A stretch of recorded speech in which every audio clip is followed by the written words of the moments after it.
this is the boot trunk panel set for the Triumph TR4, TR4A and TR250 models. So it's only applicable to the carburettor style fuel pump systems. So what we've got is the boot liner petrol tank board, which is the main panel which sits on the bulkhead area just behind the petrol tank if you're looking into the boot. This was original for the car. It was made out of a black grained faced millboard material, so you can see there it's got a sort of heavy grain on there to imitate vinyl or leather, as it were.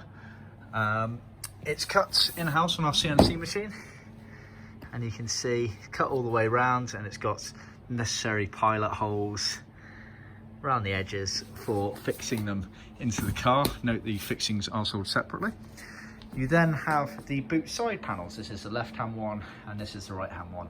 Now it's worth bearing in mind a couple of things. One, the boot side panels are sold completely independently of the boot liner board, and that the boot liner, the boot side panels left and right here are actually completely non-original items for the car. They were not standard from the factory. This is something that John Skinner has designed and we've been supplying now for many years.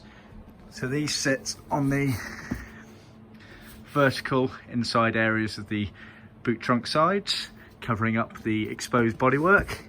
You can see here it's got the crease down there which allows you to bend round the associated edge of that panel there.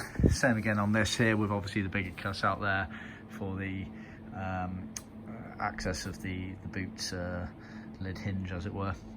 So like I say, they are sold as a pair but independently to the boot liner.